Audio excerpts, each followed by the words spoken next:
It's terrible, about just where math came from. All of the pictures that they've shown out of Africa, they've never really educated the Americans, white or black, about what really goes on in Africa, what some of the cities are really like, and that we're not running around over there with Tarzan, and when they show anything from Africa, even down to today, they pick the worst scenes, the most terrible situations, and they show those, but we have a proud history. But of course, what we did in Egypt 5,000 years ago, or what we did in China 35,000 years ago, is of no benefit if we don't understand what to do today and how that would help us to survive. We discovered the clock. We did discover the wheel. Black man has never been a caveman. You've never been in the cave. There's no history of it. You've ever been in a cave. We discovered mathematics and the alphabet and writing and all of those great things that they have built a foundation on, that they came and got and took back to other countries. We don't know what Africa would be like without the white influence. We don't know what it would be like without the Rockefellers and De Beers and all of them. We don't know what Africa would have been like. We do know that there were greater places in Africa other than Egypt, which is the only one they let us know about. Concurrently and simultaneously during the Pyramid Age, there are great things happening in West Africa. But we very seldom. There are nations known as Dar-Tichet. Dar-Tichet is now, would geographically presently be located where Ghana is. We had the Nak culture, which is where we today would call Nigeria. We have the Monomotapan Empire in what today we call Zimbabwe. There are over 300 stone structures in southern Africa. And then you have that great structure in the great Zimbabwe that shows a direct relationship to the Grand Lodge of Luxor in Egypt. You have Puanit, which is in today's Somalia, Ethiopia. You have the Kush empires that are simultaneously happening. When Hatshepsut, the great Pharaoh king, although she was a woman, she was a Pharaoh king, sitting on the throne of Kemet, her cousin sits on the throne of Puanit, or what we call Somalia. There are great things happening historically across the African continent. You have the kingdoms of Kuba and Luba in Central Africa. Mansa Musa was the king of Mali in the 1300s, very wealthy brother. During the dark age of Europe was going through a dark age, Africa was thriving. It was the gold capital. Mansa Musa was considered the wealthiest man on the planet at the time.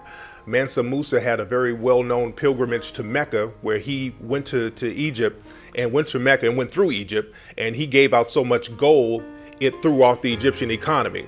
In today's terms, Mansa Musa gave away what would be the equivalent of $100 million in gold.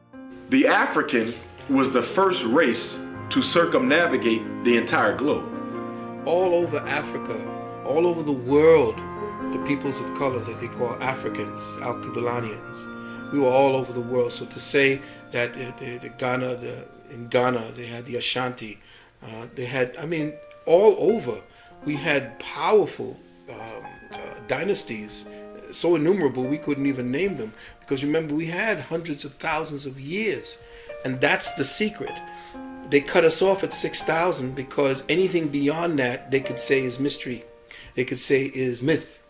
So when you control the information, which is essentially what they've learned to do, under the Vatican they have about 6 to 8 miles of storage space that have all of our artifacts, and the Virgin Mother being black, all of the faces.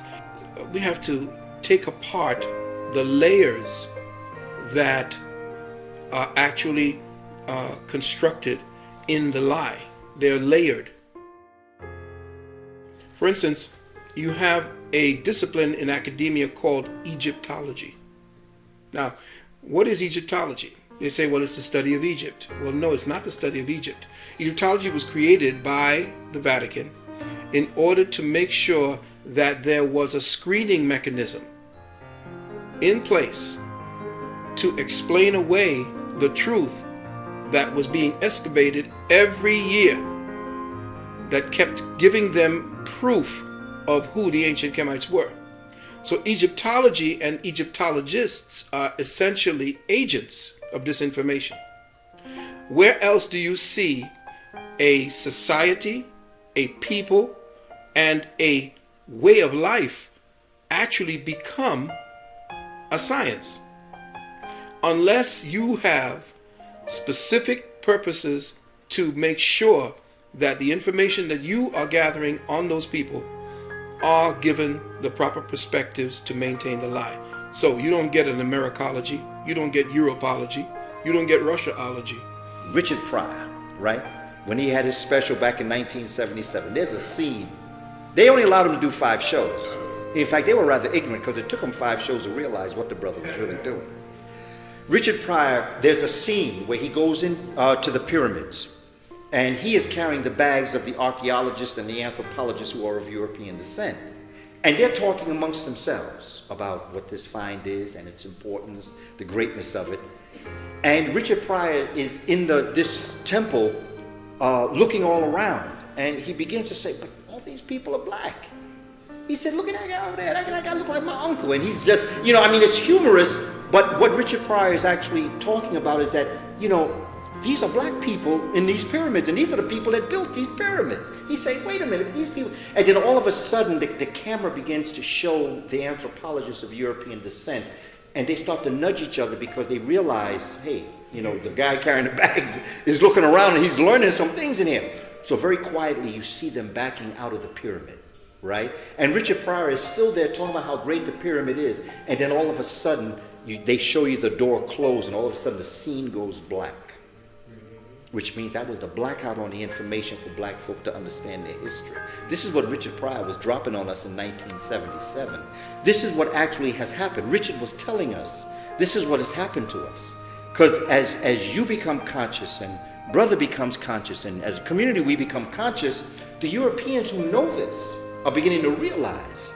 So they're trying to shut the door on us.